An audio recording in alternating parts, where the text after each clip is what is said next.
The Hemlock Stone is a large monolith standing near the summit of Stapleford Hill, overlooking Bramcote Hills Park in the west of Nottingham.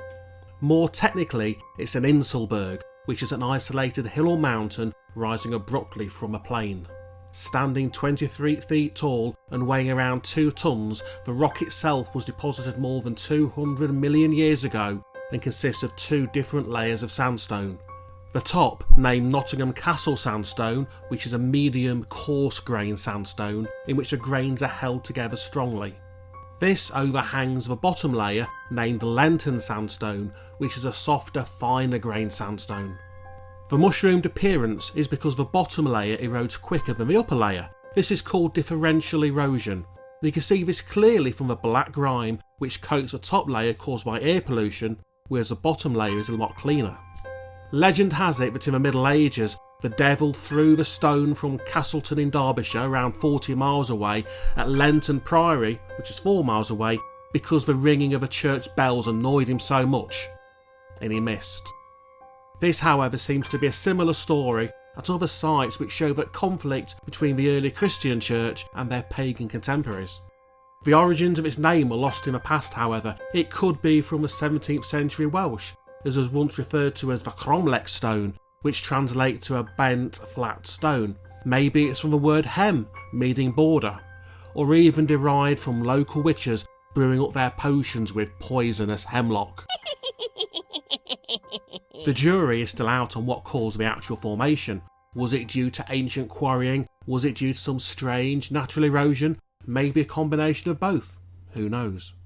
Renowned Eastwood author D.H. Lawrence wrote about it in his novel Sons and Lovers, published in 1913. At Trowell they crossed again from Derbyshire into Nottinghamshire. They came to the Hemlock Stone at dinner time. Its field was crowded with folk from Nottingham and Ilson.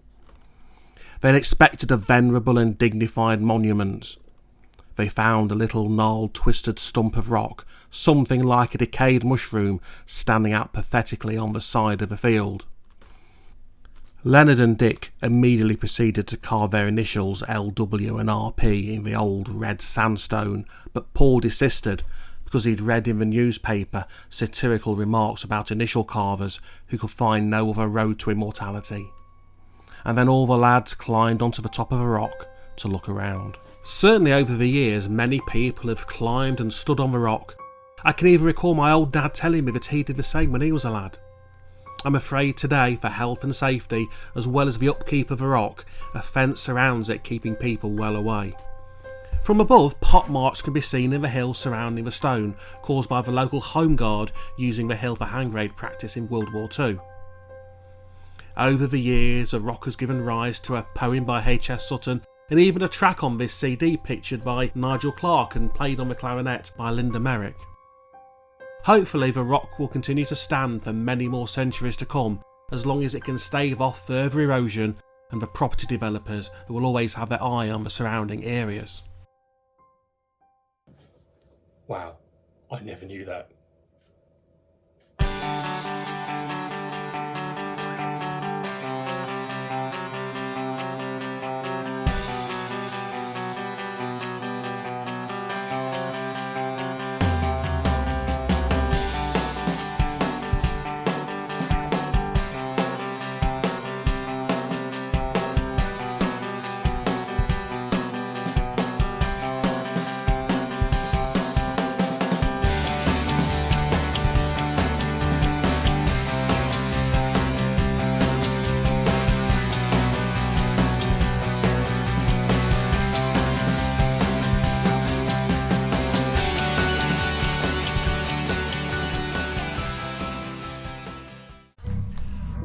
Petrified enigma, question cold, by answer unespoused, though asked of old. Hoary perplexity, deep mystery done, ages innumerable ago in stone. When camest thou here? What monstrous means conveyed thee to this station? What convulsion made thy red neck rear itself so haughtily above these fields? What tempest sculptured thee? What demon hurled thee here, a lonely rock? What wind wolves howling after fleecy flock of clouds that fall and flee like frightened sheep, and press and crush and on each other leap, and in fast tears of rain shed in terror weep. What packs of wind through earth and heaven that range gnawed thy bulk into these features strange? Wasn't it some insane flood that swept away thy womb of earth and bade thee to the day? Or in the wastes and wildness ploughed and surged, and urged thee on, groaning to be so urged, and set thee upon this hillside to stand, by strongest of all hands, a liquid hand? In vain for answer do I call, thou art a huge doubt and a wonder all. Well might the druid old bow down with awe, and deem thee then thy monstrous form he saw, an altar cut by God's own hand in stone, and that himself might be worshipped thereupon more meetly and in more majestic ways than on those lesser ones which mortals raise. Well he might be kindle on thine aged head the mystic fire with lean arms outspread, his old locks feebly wandering out behind like tattered white flag shivering in the wind, invoke the sanction of the gods to fall upon the solemn ceremonial. While through his eyes wild liquid fire did flow, and the harp trembled and the mistletoe, for to this hour suggesting incense, thou still steadiest upon a sacrificial brow, and although thou vast deemed ages are gone, an awful altar and on now a stone, and yet thy song in this day e'en be a solemn smoke to go once more from thee. What eyes innumerable old aged stone have gazed and gazed thy antique form upon, though woe-dyed savage with his hunting spear has leapt and stared and wondered even here.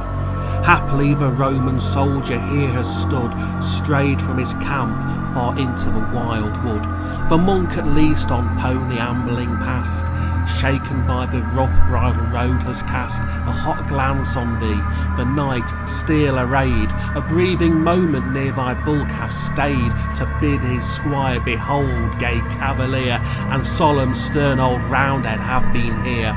Lovers and maidens, lords, squires and pages, serf, farmer, village lass, ages on ages of human life hast thou seen onward glide. At last I stand upon thy withered side, another drop of that still flowing tide. Yes, man in a perpetual stream hath flowed by thee for ages on the neighbouring road, and hearts in long succession higher have beat, that now beat nowhere on thy velvet seat. Still standest thou solemn, that long multitude hath grain by grain dissolved, while thou hast stood, while thou 1,000 gazing years and shame hast stared bold back on, and art still the same.